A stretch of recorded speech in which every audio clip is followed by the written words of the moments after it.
In the time when the world was young, and the barriers between the worlds were veiled thin and waveringly weak, Earth's kingdoms suffer under the onslaught of a race of evil invading reptilian beings, raiding and pillaging the villages of man. And so it was that Princess Teegra has been kidnapped by the sinister Saurian warriors. The king sends the mysterious barbarian warrior Darkwolf in pursuit of the princess. Darkwolf calls upon his comrade Conan, another mighty barbarian, to aid him in an attempt to rescue the princess. Together, the two mighty barbarians enter the reptilian realm of Draconis, a dimension of shifting rocks and morphing beasts.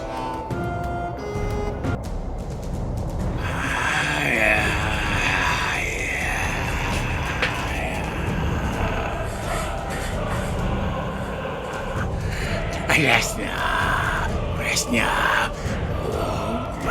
Yarsna, Tarnasne, Yasmilcha.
Struggling woman, stop.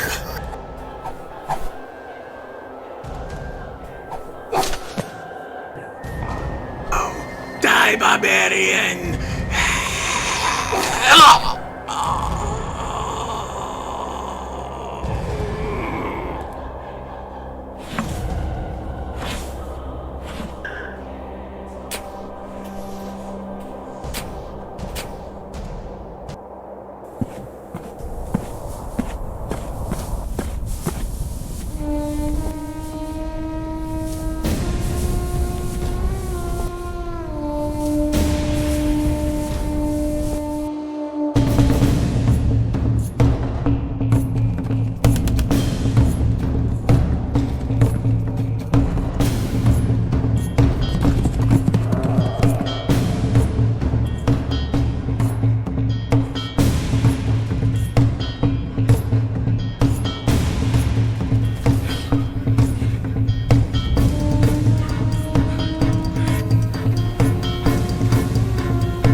Well, hey everybody out there in action figure collecting land. I'm Super Dad 2, and I want to welcome you to the very first video of Figure Fables. This is a channel where I'll take the opportunity to sit down and review some of my favorite figures. Now, before I get started, I'm going to take a quick minute to tell you about how I intend to go about doing these reviews. So, if you want to skip ahead in this video to the actual review, you can jump ahead to 6 minutes 30 seconds. The timestamp is also listed above.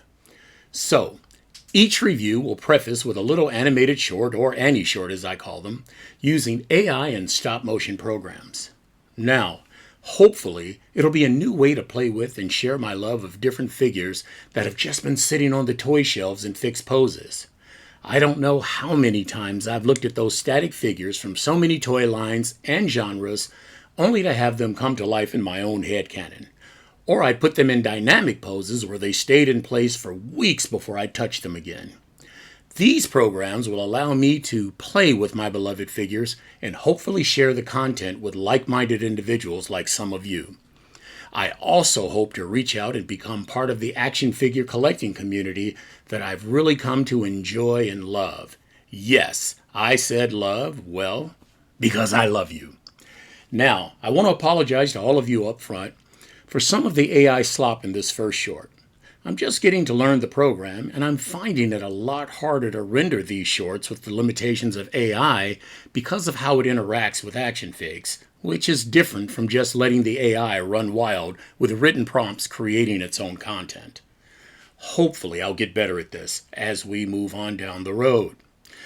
I've got some experience with stop motion. I even won a contest using it with my sons some time ago, but I still have a lot to learn in that area too. The first couple of Annie shorts will be done just using AI because, like I said, I'm still learning the program. And I know there's a lot of hate out there for AI, so I'll always be using actual figures and physical set pieces, except for any atmospheric effects like the sky, dust, or wind, etc. Hopefully, this will allow some of you to grant me a little forgiveness for any sins I'm committing here with AI.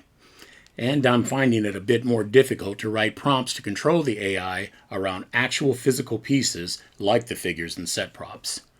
Now, I have no delusions that I'm going to be as fun or as funny as, say, Robo, or as adorable as Dave of Model Behavior, or even as cool and suave as Articulated Ninja. And I'm certainly not going to have the class or level of talent of a D-Amazing, or be as entertaining as Ryan of the 3POA, or Dan Hu, or even Sasha at Casually Comics. But what I thought we could do is talk about some of the great figures currently out. And I thought we'd start with some of the older figures, until I can get a little better handle on these reviews with all this AI stuff. In later reviews, we'll explore more figures from different lines. But in the meantime, let's go ahead and get started by reviewing one of my favorite figures, Darkwolf, from the animated movie Fire and Ice. I was a little disappointed with some of the figure's limited articulation. I remember seeing one reviewer, Robo I think, actually get him into a pose where he drew his bowstring with a loaded arrow. And while I really appreciate that Darkwolf's bow has an actual bowstring, I wasn't able to get him into that pose without running the risk of causing some sort of breakage on the figure. If the figure had double-hinged elbows, I'm sure it could easily achieve an archer's pose. But I don't mean to really complain. Because of the new capabilities to share and play with our toys now using AI and good old stop motion, I'm having a blast rediscovering figures all over again. I really have fond memories of this particular character from the movie released back in '83 or '84. I was in the military at the time, and a bunch of us undercover nerds went to go see it off base, and I remember thinking about how cool it was because I'd always grown up loving the Conan comics. And it was like the art and the story jumped right off the page. But getting back to the figure, as I said before, it's got some limited articulation, such as in its arms. However, because of the way the joints move, it really makes up for what it lacks in its overall arty. Back to the accessories, which I've set up in some moon sand here so you can see them a little better. The figure comes with 5 extra hands and a couple of extra face expression inserts. One with an angry open mouth and another with a more grimaced expression. Both look really good. Let me just get this into focus. I recommend you completely remove the figure's head more easily to switch out the faceplates. Let's get that into focus into one of our expressions. There we go. The figure also comes with 3 arrows and a bow. And this bow has an actual bowstring, which is pretty sick. And it's awesome, as well as an axe. The weathering on the axe head, and again on the belt buckle, is a really nice touch. You can see it a little better if I can get a close-up on the belt. The figure stands pretty well, and it doesn't fall over very easily, as you can see him standing firm here on the rotating pedestal. As far as his height goes, he's just under 7 inches, and in a moment I'm going to talk about how he measures up to other figures. I won't be doing specific height comparisons, as I'd rather put them in an animated short where you can see them interact with other compatible figures. Hopefully, this will give you a more adequate sense of playable scale. Here, you can see Darkwolf next to the Meskin Conan figure. It sizes up pretty well. Now, I've taken part in past reviews where I criticized the Mesco Conan for being too short, but I think he's the best Conan figure that goes with the Darkwolf fig, which is why I chose him for the Annie-short at the beginning of this review. I think this Conan's height plays well to show the difference between the two figures, though it won't prevent me from using a taller Conan figure in the future. Again, I know this first Annie-short ran a little long. Hopefully, future reviews won't be any longer than about a minute or two. From here, let's take a look at the Icon's Teegra figure. Now, this is a gorgeous figure, and I should have mentioned that even though I didn't start the Darkwolf review in its packaging, I want to note that the art on these boxes is incredible. I didn't keep the Darkwolf box because it comes with the same cover painting as Teegra's, but it is gorgeous, and I'm definitely going to keep this box. The Teegra's packaging doesn't have a proper bio, but it reads as follows. The thing is, we knew the film had to start with a girl, a Frazetta girl. And if that's all we had, you'd get your money's worth, because you've never seen anything so outrageous. Even I blush. Frank Frazetta. And on the front of both boxes is a Frazetta painting of Darkwolf, Teegra, and Larn, the main protagonists of the movie. But it is really beautiful art, and as you can see, well, you probably can't see, but the art is embossed on the box. And I usually don't keep boxes, but I'm keeping this one just because of all the work that they put into it and how beautiful it is. It really gives a good description of who Teegra is, who's basically the princess who gets kidnapped by the Neanderthal-type warriors in the actual movie. That worked. So she's kidnapped again in my little short by the Saurian warriors. But it's a great figure, and that's her in package. The box has a beautiful window that allows you to clearly see the figure. And if you're a mint-on-card kind of collector and don't like to free your figs, you can keep her in the box. Here she is out of the box. And yes, she's an amazing figure.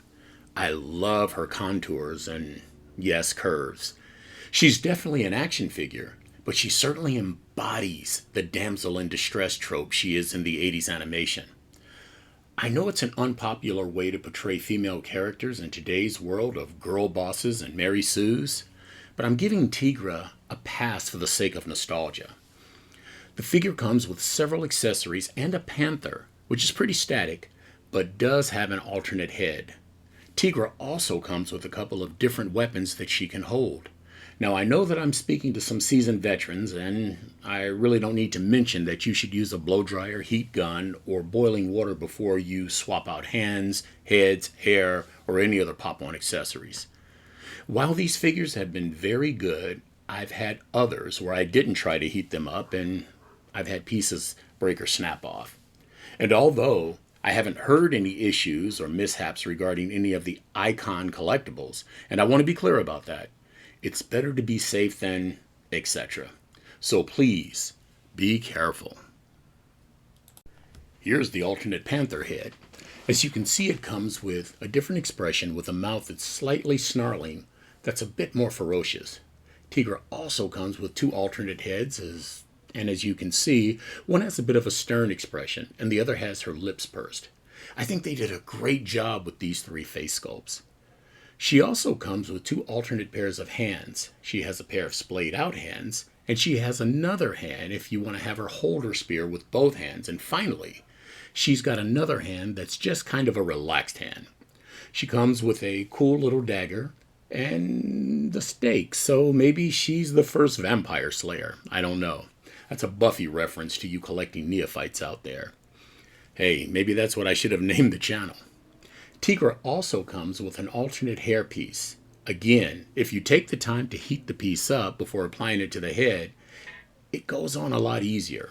As far as her compatibility, as you saw in the Annie short, I think she's the perfect height for her role as a damsel in distress. Here's Teegra with the FrazettaGirls Icons Collectible Conan, which I really like. I think this is my favorite Conan. And if the Mezco was a bit larger and taller, I think it would give it a run for its money. And alongside of it is Savage Crucible's Ball and Chain Warrior, another great figure. Now, they're tall compared to Teegra, and they even dwarf Darkwolf. Maybe that's the idea. Maybe Conan's supposed to stand taller than Norma, since FrazettaGirls did both figures. But I like how feminine she is when she's posed next to the larger figures here, or the smaller Darkwolf and Mezco Conan, which also works pretty well. I really like all of these sword and sorcery type figures. Teegra's demure stature contrasts well with the more warrioress, type figures. The Fight for Glory figures, specifically the Gladiatrix Berenice or the Boss Fight Studios Red Sonja, look very compatible with Teegra. Here you can see that Teegra's a little smaller than these two figures, but she fits perfectly into this genre for what she is. I enjoy the sword and sandal figures, and yes, we'll be doing a review of some of these FFG figs, and if it's okay with you guys, we'll again be starting that review with an Annie short. Here we're looking at Teegra with these two Four Horsemen figures, which are also compatible. But again, Teegra's a little shorter.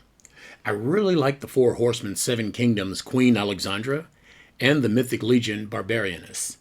As good as these are, it's great to know that the Horsemen are coming out with better bodies with double hinge joints, which I'm really looking forward to. I just got in their Conan type figure, the Legendary Barbarian, and am looking forward to getting the Blackstones and Hax Conan figures too. I want to do some comparisons in a kind of stop-motion AI battle royale, to where maybe we can do a poll to determine what is the best rendition of the Conan figure. Now, I know that I really didn't get into the articulation or go too far in depth with some of their accessories, and I didn't get into a lot of poses, but honestly, I know these figures have been out for a while, and they've been reviewed to death. I really wanted to try to keep the review time down because I didn't want to bore you guys. I know, too late. But if you could help a brother out by letting me know what you did or didn't like about the video, I'll do what I can to improve these shorts and reviews. Again, I'm recently retired, so I have a little extra time on my hands. These days, I'm struggling to figure out my priority between having nowhere to go and nothing to do. I'm going to keep playing around with these reviews, trying to find a good balance between the stop motion and AI to continue to combine them together for a more satisfying experience, and with less slop. I have some other ideas of stuff I'd love to put out, but before I go, I want to give a big shout out and a lot of credit to Ivan Dush. I think that's how you pronounce his name. If I'm pronouncing that wrong, somebody please stop me. I'm going to put a link down in the description below to Ivan's music download. Ivan provides free music upon request. He provides his music based solely off of any donations he receives, which I haven't given yet. If this channel takes off even a little, I'll be sending something Ivan's way. But I can't begin to thank him enough because without his music, these Annie shorts and reviews just kind of fall flat. So again, I just want to reach out to share my joys of toys with you guys out there, so if you would, like, dislike, and or comment. No need to subscribe yet, because I really haven't earned any subscriptions. But I want to put out a few more of these videos before any of you commit to the channel. But please, give it to me straight. Anything that you can offer that will make this content better, go ahead and hurt my feelings. I'll cry for a while, but I'll get better. Alright brothers and hopefully sisters out there, I'm Super Dad 2 with Figure Fables. I plan to do future reviews with my youngest son and some of his friends because some of the video game stuff they're into has also been immortalized in plastic. I'll be looking at Mythic Legion, Star Wars, G.I. Joe, Transformers, Marvel Legends, Valaverse, Monster Force, various imports, DC figures, Jada, Joy Toy, you get the point, etc. I'm only into certain McFarlane figs, his bigger figs and Warhammer for the most part. I've heard that Mattel's going to get the DC license back, but I will be using some of the larger McFarlane figs in some of the Annie shorts. So let me know. Until then, catch you next time, and stay frosty.